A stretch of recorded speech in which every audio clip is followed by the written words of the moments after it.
All right, class. So this week we're going to go into a little more theoretical understanding of technical writing and technical communication instead of the nitty gritty style issues we covered last week. Most of what we'll talk about in this semester has to do with practical advice on how to approach a report or approach a memo or whatever else. But I did want to spend some time today talking about the theory behind technical communication and why it's so important that you take this course, or why the university, at least in your major, has decided that this is required. Um, so we'll get into that, into epistemology and that sort of stuff. But first, I want to do a quick review of what we talked about last week. So, if we talk about technical style as a cooperative approach to help the audience understand concrete answers to their specific concerns. We didn't talk a ton about it, but when we say it's a cooperative approach, it means you're trying to help the audience follow along. You're trying to help them understand something. So that's the goal of this when we say cooperative. Not necessarily just thinking about cooperative writing, but the cooperation between writer and reader. You're not trying to hide things from them as you might in a story or a novel. To help the audience understand concrete answers to their specific concerns, their problems, or opportunities that they want to take advantage of. So another way to think about that is the reader presents the content so the author can effectively use it. That is the goal of all technical writing. So if we put it in a little more visual language and use this iconography, the reader's argument in styles that aren't reflected as technical style. So in self-conscious style, the writer's argument loses force because they don't know exactly what they're trying to do. They are presenting content, but more so that the auditor can effectively understand the reader, not so they can effectively use the content. And so self-conscious style obscures understanding by robbing the prose of purpose. Okay? And then the auditor can take it however they want and not, as is the goal of technical writing, effectively use the information as you intended. Okay? So you have an over reliance on meta discourse, you have an overt reference to rhetoric choices, you have unnecessary qualifiers, reliance on the passive voice. These are all hallmarks of self-conscious style, of a style that's more obsessed with how you sound and what the auditor might think of the rhetor than on you what the information is that you're trying to communicate. As opposed to that, on the opposite side of the spectrum is self-sufficient style, and this is a style where the auditor doesn't care what the reader doesn't care what the auditor thinks, and is instead focused on what the content is and what they've learned about it. Now, this is common in academic writing. It's not great, but it's very common in academic writing. And so what you see is an unrecognized reliance on jargon, use of unfamiliar and implied abstractions, confident but insular perspective on the material, or insular meaning subjective. It's very one one viewpoint on what's going on. And just like with subconscious style, self-sufficient style, if you don't help the auditor understand and use the information, then what you're doing instead is you're allowing them to take it however they might, to pull pieces out of it and use just a part of it that they understand, or dismiss your text, your report, and move on and make decisions on their own, or whatever else.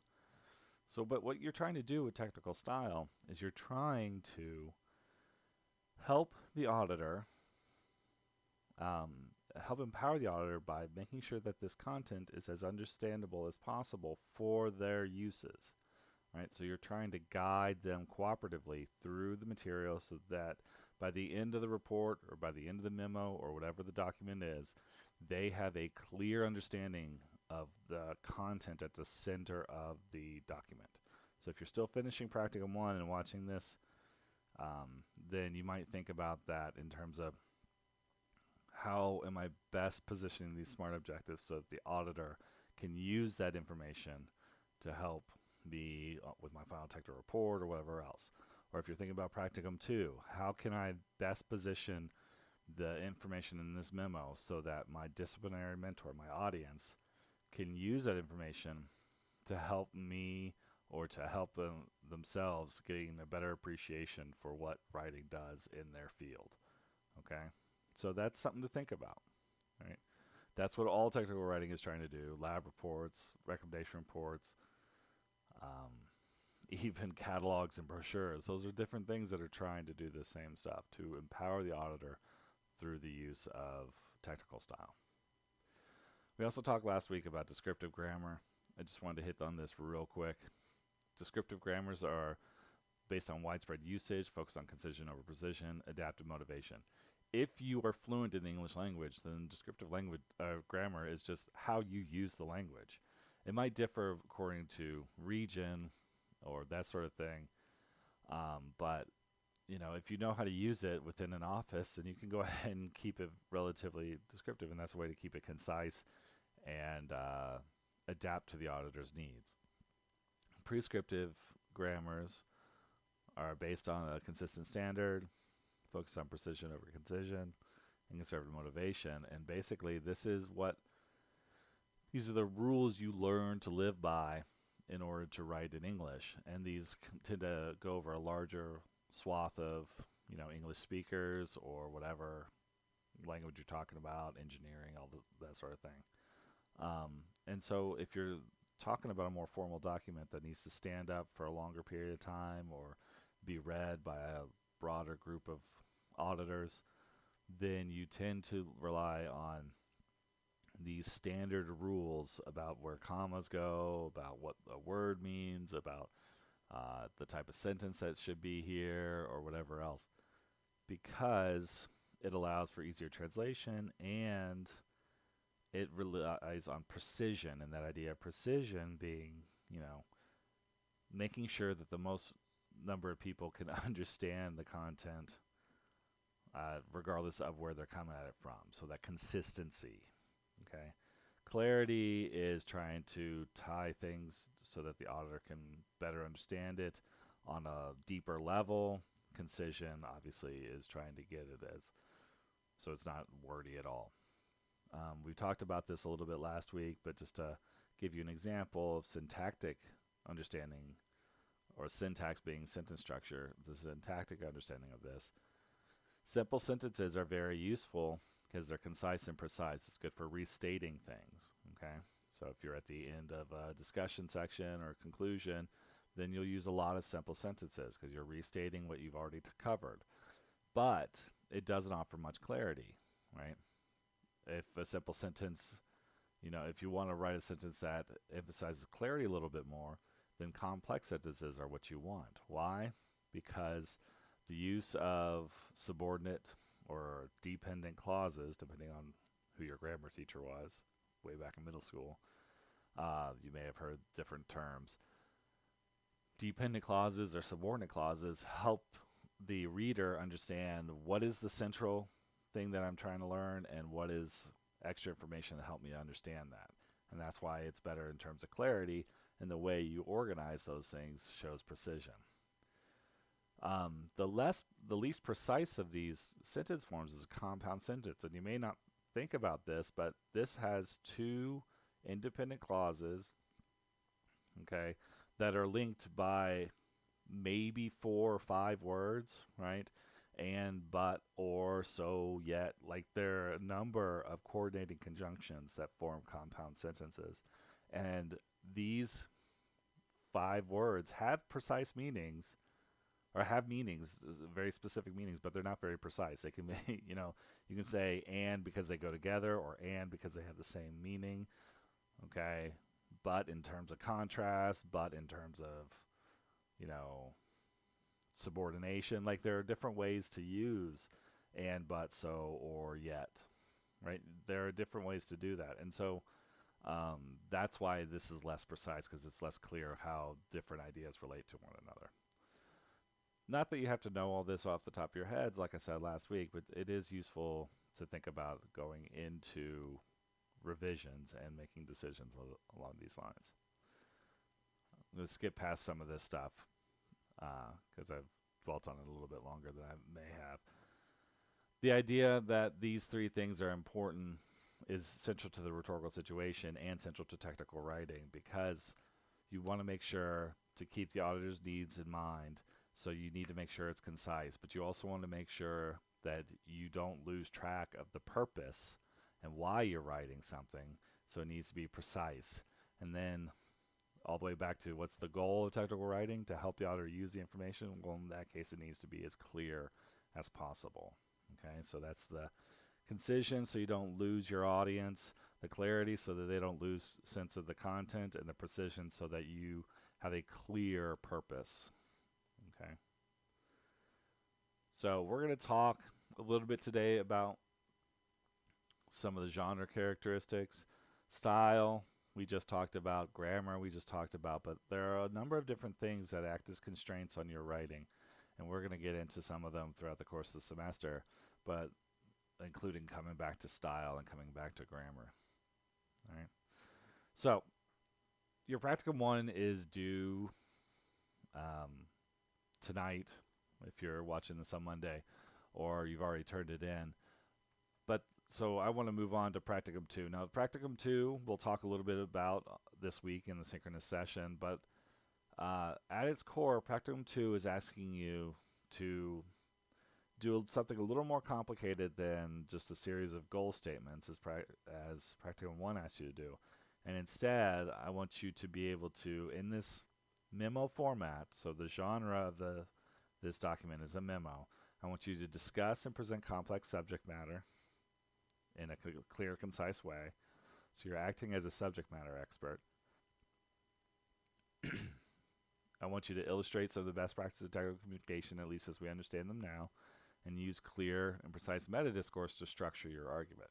You don't, when we said that self-conscious style relies too much on meta-discourse, it's because it uses it to distract, but good signal phrases at the beginning of sentences are a good way to show your audience how ideas relate to each other, and so you want to use that to structure and organize your argument. So what are you being asked to do? The prompt goes into a lot more detail, and so please read the prompt. But I just wanted to point this out right now so there's less confusion about this. Practicum 2 asks you to examine and discuss the epistemological purpose of technical communication in your intended field. So whether that's neuroscience or mechanical engineering or equine science or English education, whatever that is, that you have thought about this and how technical writing or academic writing, if you want to focus on that, is used in your field. Okay, so these are different ways you can do that. But after you've done that, you want to use an example from some research that you've done, scholarship or of the sort, that helps show how this works.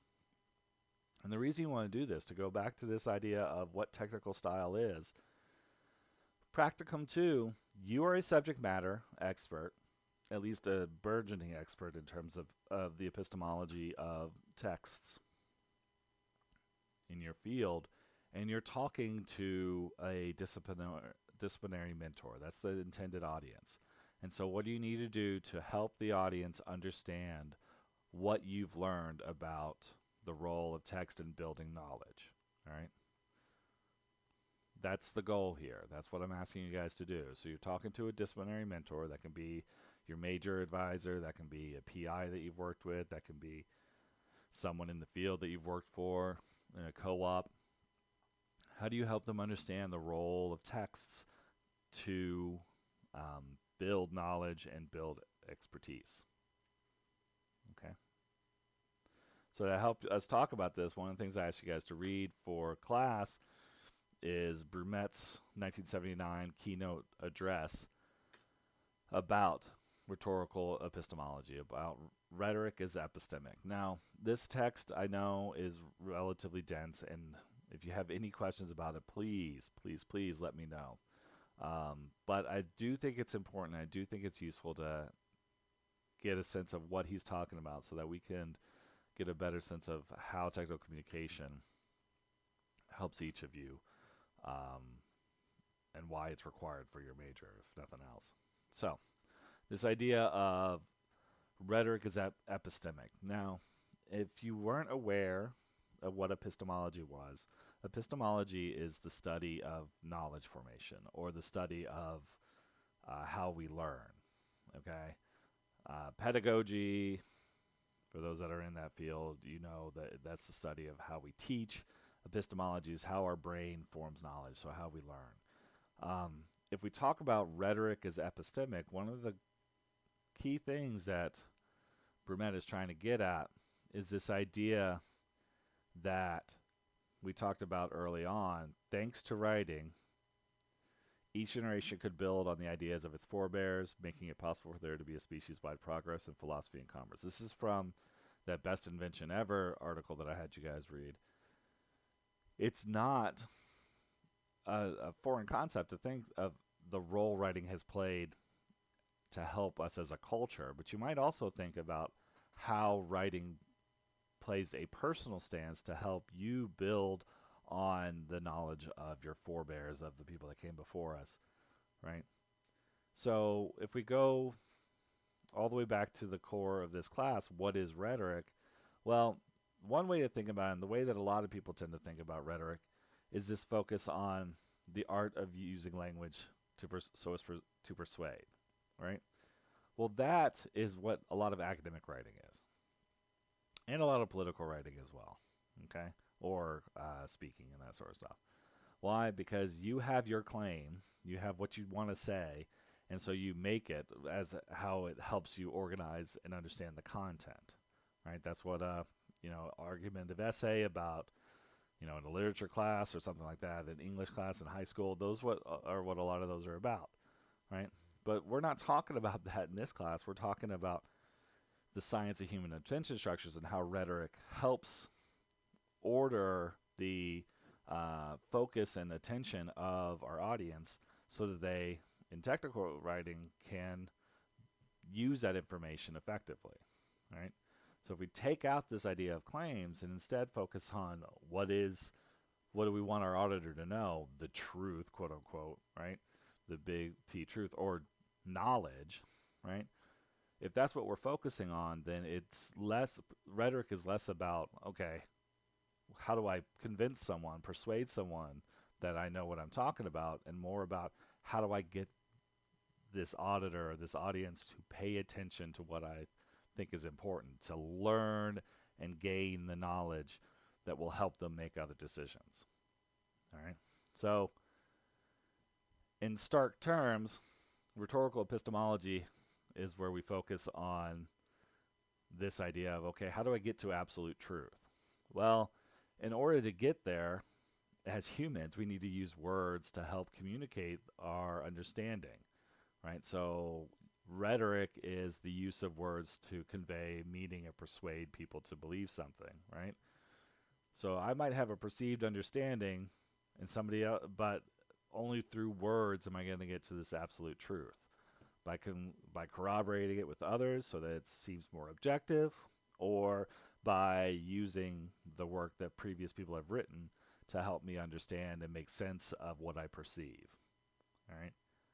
So if we talk about this absolute truth, right, or fact, if you want to put it in those terms, fact as something, then there are three different ways to get at this and to understand how rhetoric helps us build a good understanding of fact, or of the truth, right? One is the methodological approach. This is what Brumet talks about. One is the ontological approach, and one is the sociological approach, right? Now, we'll go into these individually in just a second, but in general, regardless of what the approach is, they are all trying through the relationship between the auditor and the rhetor, and through the way that words are organized so that they persuade or inform the auditor. They're trying to communicate knowledge, right? All of these are different ways to understand what words are doing to help share knowledge. And that's where we get back to that idea of epistemology, right? So, methodological rhetoric, at its core, what it represents is this idea of you have your way of understanding something, I have my way of understanding something, these different perceived understandings. And through rhetoric, through the way I write about it and the way I make my case and the way I try to share my understanding of what absolute truth is, there's a certain combat, okay, or antagonistic approach, okay, or agonistic rather, as Bremet talks about it, where through the competition between different rhetorical approaches and different rhetorical documents, we get to a better understanding of the truth, okay? The scientific method is basically this, right? You have your hypothesis of what's going on. Well, a hypothesis is a spelling out of, through words usually, of what you think is going on, and then you test it against reality. Well, that's not how the scientific method, that's not all that it stands for, because part of that is also having something that can stand up to retest, which would be a different rhetorical document, okay? So challenging and all that sort of stuff, or to alternative theories and a way to compare across alternative theories. So that's where you have these different agonistic approaches, okay?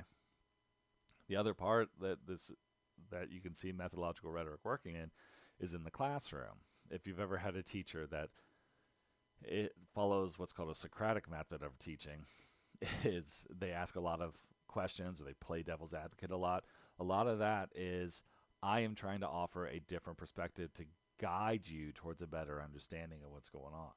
There's more of an end goal there, but either way, methodological rhetoric at its core is, by competing, by putting two different ideas against each other, eventually we will get to a better understanding or a complete understanding of what's happening in the world, in this situation, whatever else, okay? So that's the goal with methodological rhetoric, okay? Now, the one thing that I'll say about that is that, it's a messy process, okay? It's not exactly easy to get to. But the idea with methodological rhetoric is there is an endpoint where you know the absolute truth, the objective truth. All right. Ontological rhetoric is more common in the humanities than in the sciences. And that's because ontological rhetoric says, well, there is no real absolute truth. There is just socially derived truth. Okay, which is not to say that there are not fundamental laws of thermodynamics or of social hierarchy. Well, there aren't fundamental laws of social hierarchy, but of different things, right? But it's not to say that there isn't an absolute truth, simply that we as humans cannot understand that truth. We can only understand it through rhetoric, okay? So ontology is like the formation of the world. That's the study of the formation of the world. And ontological rhetoric assumes that we only understand the world through words, through persuasion, through conversation, through how words shape our understanding of the world. Okay, so for instance, the idea that the sky is blue was never really recognized in the ancient classical world because they didn't have a word for blue. And until they could dye the color blue or things like that and understand and utilize and manipulate it, they didn't really care. So the idea that, the sky is blue had lost a lot less meaning when there was no way to describe. There's no concern for it because it just wasn't talked about at all, right? So ontological rhetoric is this idea that all truth is socially derived. In other words, it's only through conversation and persuasion and that sort of thing that we get towards any understanding of truth. But at the same time, it's not an absolute truth. It's not objectively true because it's always colored by rhetoric. Okay.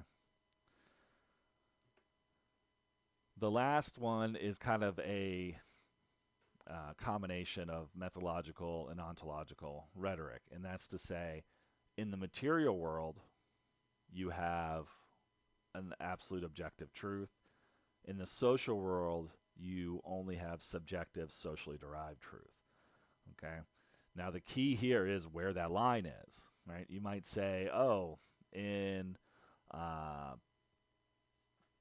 in engineering, for instance, there are certain undeniable truths about the amount of stress that a steel beam can take, or the amount of, the thermodynamic laws that lead to, effective water treatment or whatever else. You can have these set standards that are objectively understood and are absolute truth. But then you get into the social world of politics or aesthetics or, all these other elements that are more about how society works and our interaction with other humans. And that's where you have to understand that, well, beauty is socially derived, or political expediency is socially derived, or whatever else. And those things are less absolute, and so you have to treat them separately. This idea of sociological rhetoric is to say, here's what we know, here's how to apply it. Okay? This is more, everything is application, everything is how we talk about it. And in methodological, there is an absolute truth. We just don't know the whole of it yet. Here, there is something that we can know the absolute truth of, but then we have to apply the absolute truth in the social world. Okay, so that's how this typically breaks down. Now, like I said, all of these different modes are trying, all these understandings of what rhetoric is doing to help form knowledge, the epistemology. All of them are trying to get at this idea of truth or knowledge or shared understanding. Okay? It's just the methodological approach is focused on the content, right? What do we know? There is an end goal. We will get to this objective truth, right? The ontological approach, well, the methodological is focused on the audience's understanding of absolute truth.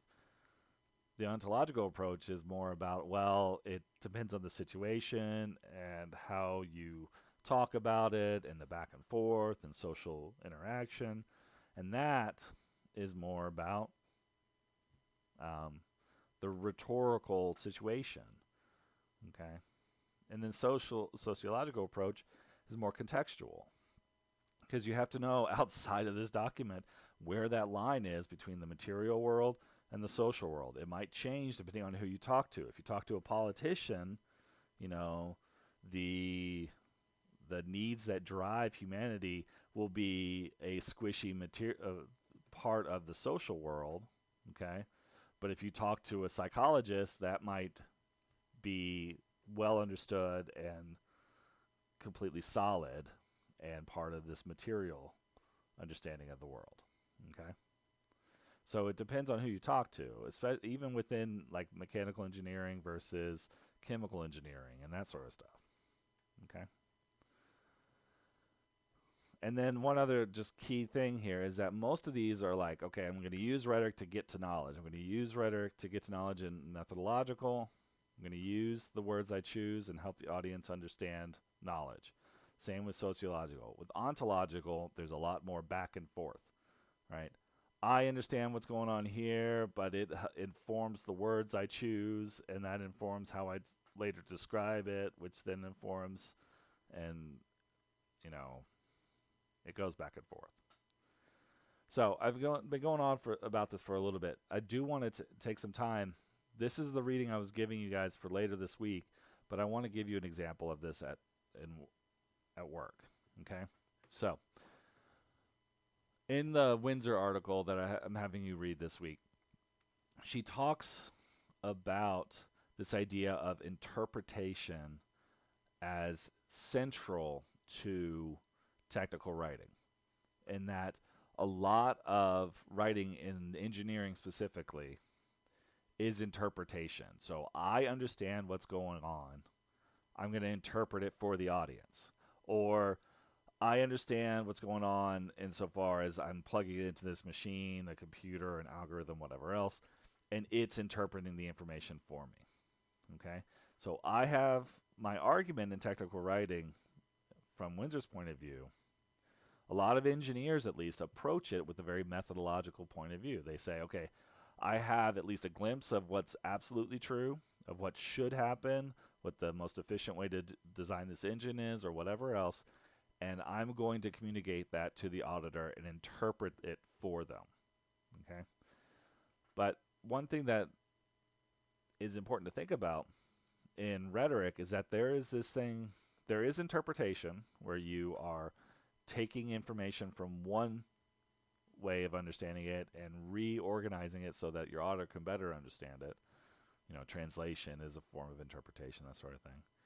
And then there's invention, where you are coming up with new ways to understand something, right?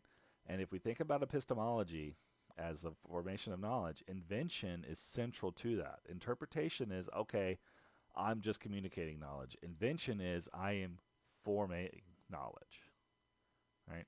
So it's important to put these two in conversation and think about how when we talk about epistemology, interpretation and invention come into play, all right? If we think about the methodological viewpoint, right, then that is a pure interpretation of data, right, of phenomena. So I see what's happening here, and I am helping the audience see what's happening here so they can use that information, right? However, if I am just to focus on this for a second on ontological, then that's a pure invention. The words I choose color how I understand, which either leads to a better understanding of absolute truth or a different understanding that helps the auditor gather it. I choose words to help form a socially derived understanding of knowledge. And if we combine them and talk about sociological, then there are times in my document in which I'm going to interpret, and then there are times in my document in which I'm going to invent new reasons for you to be persuaded. Okay? Just skip over that real quick. One way to think about this is that the methodological rhetoric, if we talk about it in terms of how engineers tend to write, and you can apply this to your field if you're not, in engineering. The engine, as Windsor says, the engine, rather than the document, is the final production for the engineer. This is another way of looking at methodological rhetoric, right? Which is to say, I may write something, okay? But my goal in writing that is to get to a better understanding through this methodological approach of contrasting viewpoints and different rhetorics, of getting to a more effective engine. Okay? So I have an argument that helps my auditor interpret something, and they'll redesign the engine or whatever else, and they will take another attempt and write that out or speak it, like talk about it, communicate. And then that'll lead to further refinements and so on until we get to a more efficient machine. So when we talk about methodological rhetoric, there is an end goal, like the most efficient engine possible, right? But and through rhetoric we get there, rather, not but and through rhetoric we get there. Okay? A sociological viewpoint, on the other hand, says, well, we have this shared understanding, okay? This contextual understanding of what, is underpinning our argument, of the absolute truth that we have a better understanding of thanks to our interpretation or whatever else. And we also have the pure rhetoric of the social world, okay? And somewhere in between is the core content of a sociological paper or sociological report or whatever else. I'm trying to communicate this contextualized information so that you can use it effectively in the social world, but so that it has a solid foundation in the material world. All right. So you can think about this in terms of there is this absolute truth, but we have to apply it. Right? Absolute truth and application. So writing about the engine itself are unclearly differentiated. And this is what Windsor's trying to get at with her article, is talking about how there's not this clear line between what is absolutely known, the efficiency of the engine and how it works, and what we're trying to do with the documents that we write in engineering or in other technical fields. Then the final one, and like I said, this is more humanities oriented. Okay, history does this a lot. Literary criticism does this a lot. Poli-sci, anthropology. But these are things that tend to be a little bit more, I almost said squishy, but a little bit more fluid, right? But the way to understand ontological rhetoric and how rhetoric creates the world is to think about the back and forth, okay? The author's interpretation feeds back on the writer's argument, which will change how they argue things in the future. And the writer's word choice and that sort of stuff feeds back on the author's interpretation. So they may choose a word differently than the author ever thought about and give them a new way to understand it. And this kind of negotiation of what the words mean and how they color the argument and the content, all of it leads to this more rhetorically oriented and less focused attempt to understand the absolute truth, and rather to understand each other. Okay? And through that, you get this back and forth that leads to, a more muddled and less fluid understanding, or less concrete, rather, understanding of knowledge and fact in terms of epistemology, but a better understanding of how expertise is derived. Okay, so Windsor only hints at this later in the document, later in the article, when she talks about the mastery, or as I've said, that expertise comes through language, raises the distressing thought that it may only be, or may be only mastery of language. So this is to say, you don't really, if you hold to the ontological understanding of rhetoric, then you just have a better understanding of how to argue about engineering and talk about engineering, and maybe not a better understanding of the core concepts in mechanical or chemical or civil engineering. And the same goes for neuroscience and all these other things, right?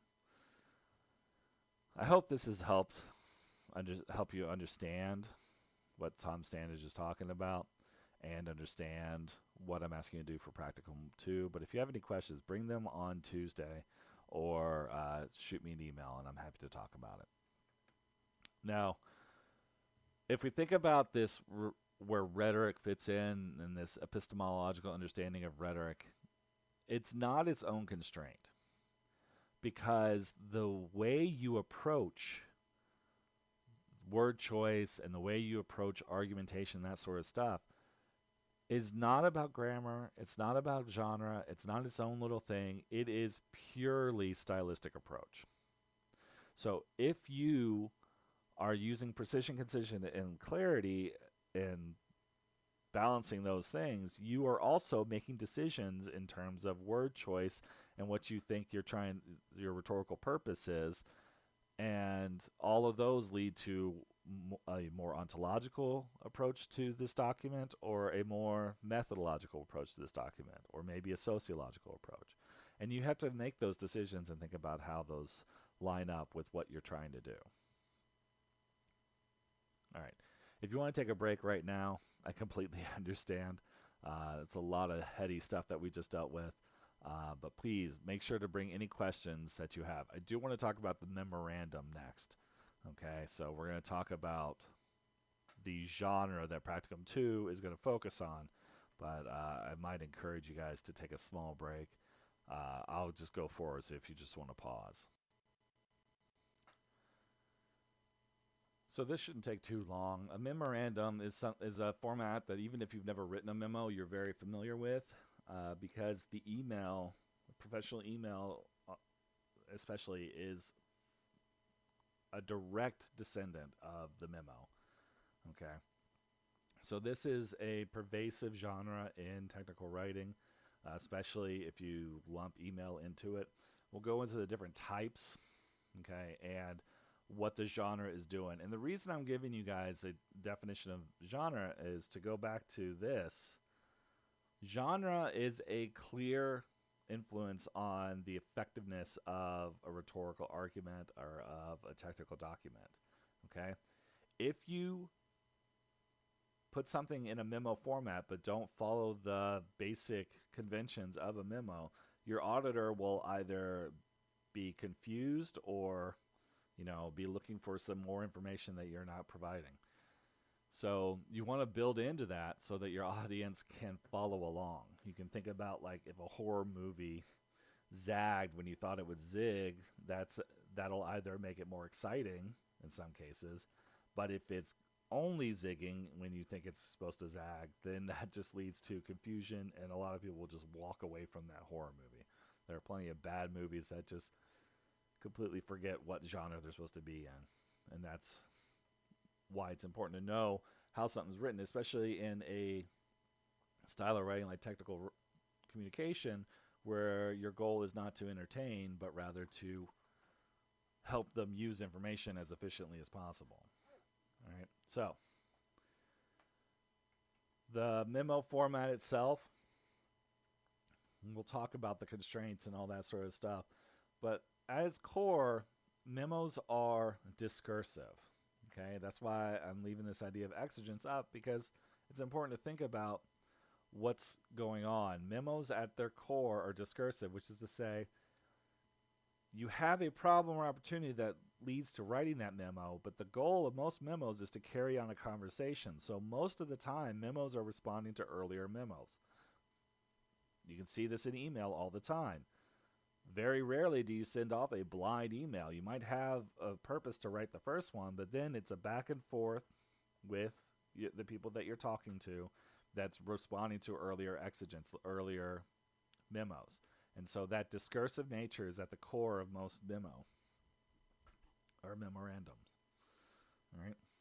So if I'm thinking about a memo as a chance to empower the audience, all right, then what I'm dealing with when I'm talking about these types of documents is, that stylistic approach, the grammatical norms. If I'm writing a memo for people inside my company, I might be more discursive. I might be more informal. If I'm writing to someone at the head office, especially if it's an international organization, then I'm going to be much more formal. You can figure this out.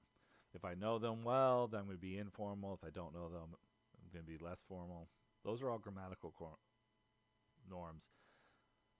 Genre, there's certain characteristics of memo formats we'll talk about.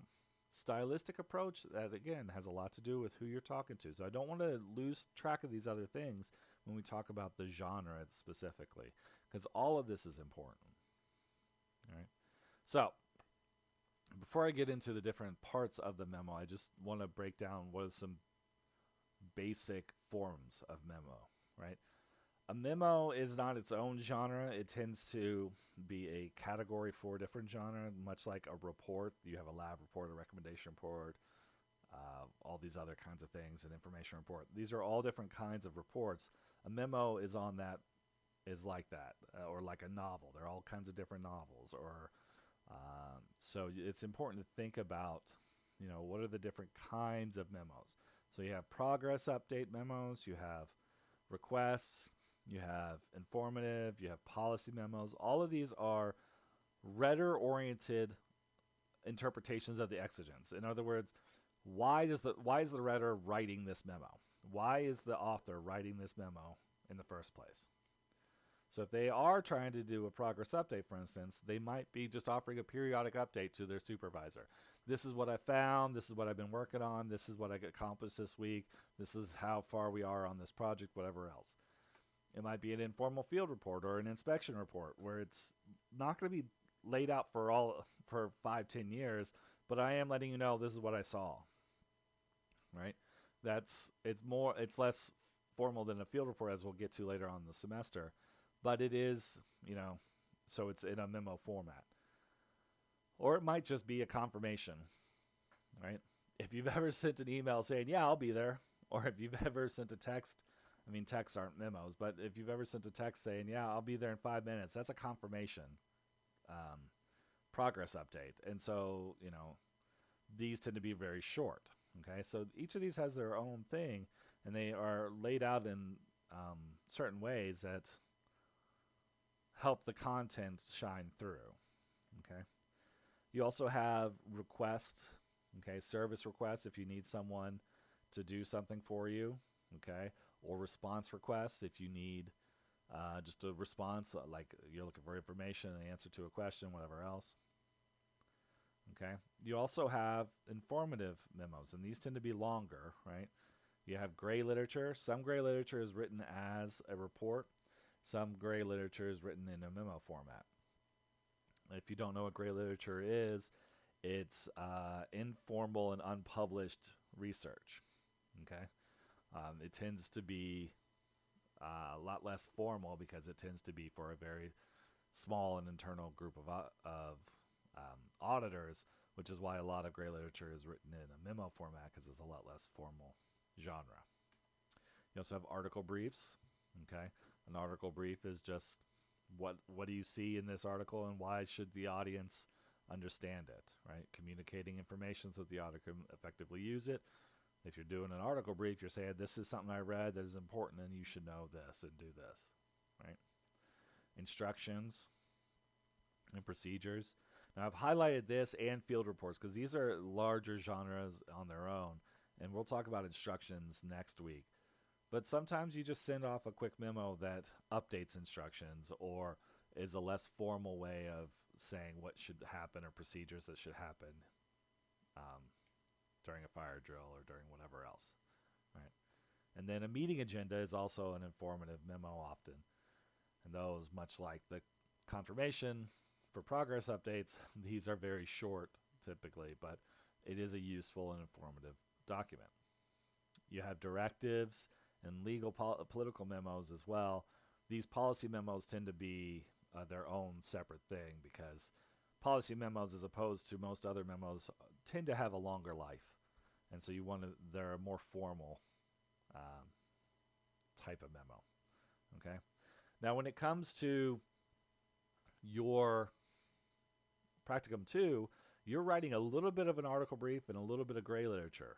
You're trying to inform your disciplinary mentor, this is what I learned from Brumette, and this is what I think it has to do with our field, right, and our discipline. So that's what you're trying to write. But I'm sure you've all written these things in the past, okay? Maybe not each variety, okay, but you have a sense of what's going on. So the genre itself, the breakdown of what typically happens and how the rhetorical situation impacts it.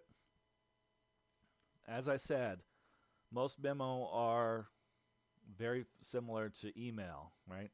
A memo that it was around much long. Sorry, let me start again. An email derived from memo culture. It was just a quicker way to send around memos when internal organizational networks were first building up, even before the internet. And so email was sent between departments, between offices, to help understand what's going on around the company. And as a result, this format was birthed. And then the memo or the email came out of it when it became a little more commonplace and a little less standardized.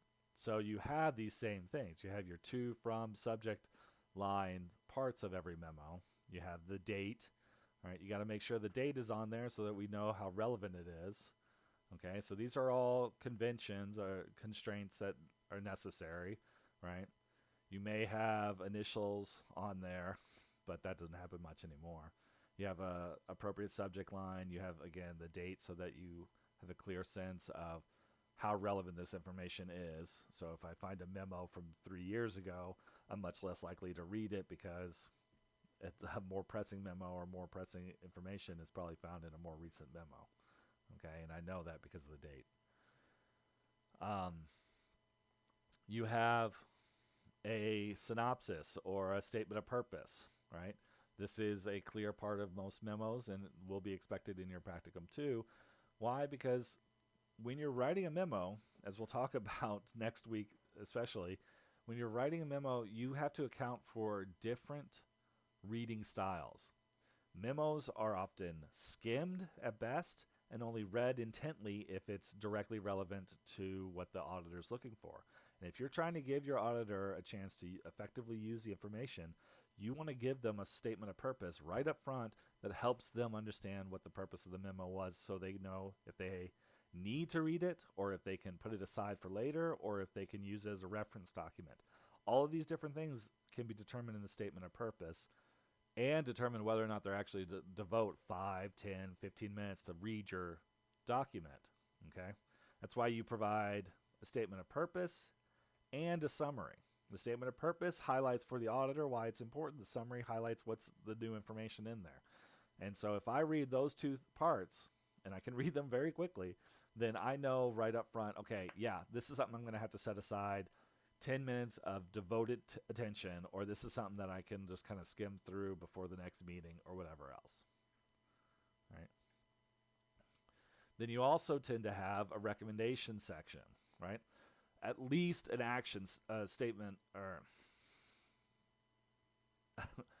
a statement or at the end that clarifies what you're hoping comes out of this memo. So you either have recommendations based off of information that you're presenting, or statement of purpose or action statement that helps someone understand what they can do, what the auditor can do to help you after they read the memo. Okay, so the key here is what the writer, what the auditor or reader would like the reader, the auditor to do next. Okay. And then the last thing that's in memos that a lot of people forget when they're writing memos, because it's not common in email format, is memos need headings. You need to put headings in your document. Why? Because again, you're trying to provide a document that can be read a number of different ways and can be skimmed or read intently or otherwise. This is not an essay that you have to read from the beginning to the end. This is a technical document that can be read multiple times as a reference document, or can be skimmed through really quickly and skip over sections that are less relevant to the auditor. And how do you help your auditor see which sections are relevant to them? By putting headings in there. Okay? You'll look in the rubric. Headings are a major part of practicum too, so pay attention to that. Right? And then, yeah, you have the new content that's in there. Okay? So, just some quick points from Markel. You need a specific subject line. You need a clear statement of purpose, a brief summary, informative headings, prominent recommendation or action items. Okay? All right? And then the one thing I would add to this is you need the date. So make sure that the date is on there too, because that's something that a lot of people will forget, because especially in email format, the date is automatically applied. But you got to make sure, especially in a written document like a memo, you want to put that date down so that they know what's going on. And especially if you have recommendations or action items that need to be done by a certain date, you need to put that date in there too. All right. So, like I mentioned, what you're doing with Practicum 2 is a little bit of article brief and a little bit of gray literature. All right, so I know I've gone on for a little bit. The last couple things I want to talk about have to do with research. Okay, so one thing that is important to think about, and the reason genre characters or conventions and stylistic approach are important in technical writing, is because of this idea of ethos appeal. Often you're not trying to make a persuasive argument based off of your role and your expertise, but that expertise should shine through in how you present information. So one way to do that is to think about this idea of ethos appeal, okay, or what you're trying to offer to people as far as credibility. If you think back to Word 110 or CIS 110 or whatever else, ethos is one of the primary appeals, along with logos and pathos. Logos is the structure of the argument. Ethos is the character or persona of the rhetor. And pathos is the sensation of the argument. Now, if I take out pathos and we don't worry about it as much, at least not for the sake of a memo, logos is shown through how you use headings and how you focus the information. And ethos is shown through how you pay attention to the genre conventions and that sort of thing. All right. When you're talking about making a case for Practicum 2 or in any kind of technical document where you're trying to help someone effectively use information, a lot of people think about the use of sources, one of which you will need for your Practicum 2 memo, to support the reasons and claims in the text or clarify your argument for an auditor. That's what a lot of evidence is used for in academic writing, right? But you also want to think about it, how evidence helps your credibility in terms of ethos, in that it provides proof or corroboration for your claims, and it assembles credible sources that your auditor can trust. So that's why I'm asking for you in Practicum 2 to research and find sources that are specifically related to your discipline, and so use scholarship from your field. Right. The reason I bring this up is because if you're trying to build yourself up as a subject matter expert, either in terms of epistemology or in terms of your discipline, and you're talking to a disciplinary expert, you want to show that you understand this material and that you are helping them better understand what they're talking about through conventions and through a stylistic approach that builds credibility for you as a subject matter expert. Okay? In frank terms, when Practicum 2, you have logos with the use of meta discourse, and you have pathos in terms of appealing to your auditor's needs, right, and their emotions or their expertise. But this whole section is all about defining the role communication plays in your field and showing your familiarity with the field and your familiarity with epistemology. All right. Now, when we're talking about ethos appeal, showing expertise, showing confidence to bring in sources, and ethos in technical writing is also tied specifically to your familiarity with genre. So that's why in this lecture I've talked about the subject matter to help you get a better understanding of it and hopefully answer any questions that you might have outside of this lecture, and the genre. Those are two easy ways to build ethos or build credibility as a rhetor. The other one is from your field. So using your knowledge of your field and talking to people in your field, that's at the core of this assignment. And at the core of most technical writing. You're using expertise that you've developed either through research or through experience, and talking to people that need to know this information, right? And that's how you build credibility in technical writing. So that's it for this lecture. I'm sorry it's gone on long, but hopefully this will help you have a better understanding of what Practicum 2 is about, but also a better understanding of what technical communications goals are and why genre is important, so that when we talk about the micro genres next week, all right, that's instructions, definitions, descriptions, that sort of thing, you will have an understanding of why they are in the format that they're in. Or when we talk about the information report in week 6, you have an understanding of why this larger genre is laid out the way it is for ethos reasons, but also for epistemological reasons. Okay.